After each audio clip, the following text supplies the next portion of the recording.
ما تو دنیای زندگی میکنیم که همه چیز رو با همه به اشتراک میذاریم. از عکس صبحونه گرفته تا سلفیای سفر. شبکه‌های اجتماعی پر شده از لحظات شخصی آدما. اما بعضی افراد هم هستن که هیچ وقت عکس خودشون رو منتشر نمیکنن. احتمالاً شما هم کسی مثل اینا رو هم میشناسید، یا شاید هم خود شما باشید. ولی تا حالا فکر کردید که چرا؟ در دنیایی که لایک و کامنت و شیر شدن ها تبدیل به نوعی اعتبار و تایید شدن شده، به نظر میاد همه دنبال دیده شدن هستن. اما بعضیا منتشر نکردن عکسشون به خاطر پنهون شدنشون نیست، بلکه موضوعی عمیق‌تره. اولش ممکنه ساده به نظر بیاد، شاید فقط توجه براشون اهمیت نداره، ولی واقعیت پیچیده تره.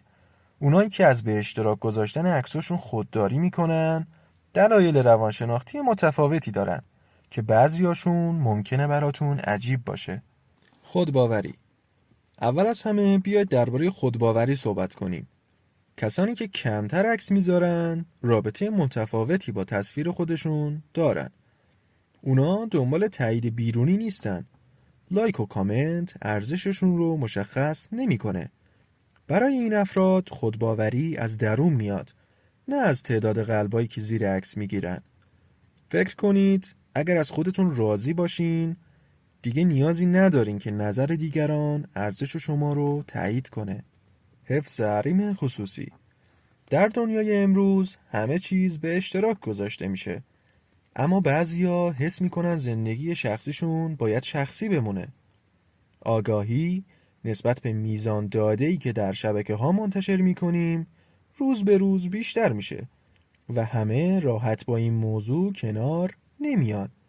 برای این افراد منتشر نکردن عکس یه راهیه برای محافظت از خود در برابر نگاه همیشگی دیگرانه و حفظ کنترل روی زندگی خودشون.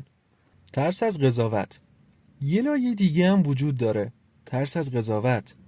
وقتی خودمون رو آنلاین میکنیم در معرض نقد و انتقاد قرار میگیریم.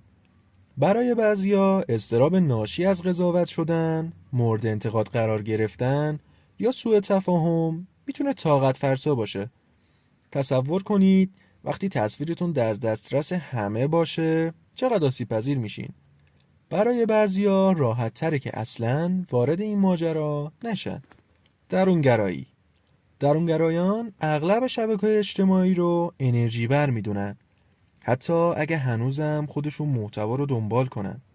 برای این افراد گذاشتن عکس میتونه یه کار خیلی انرژی بر باشه.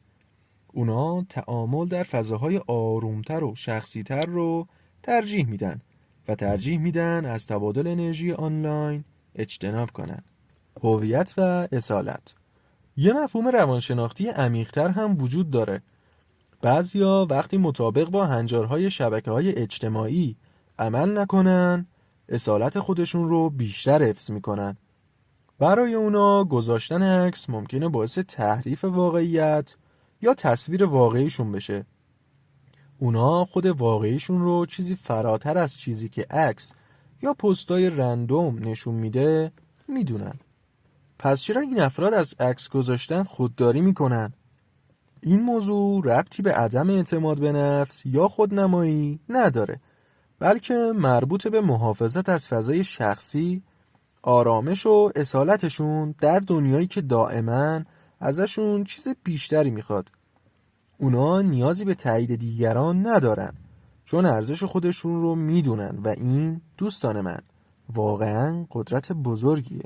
و در آخر تو دنیایی زندگی میکنیم که همه دنبال دیده شدن هستن، اما بعضیا مسیر خودشون رو خودشون انتخاب میکنن بدون نیاز به تایید دیگران.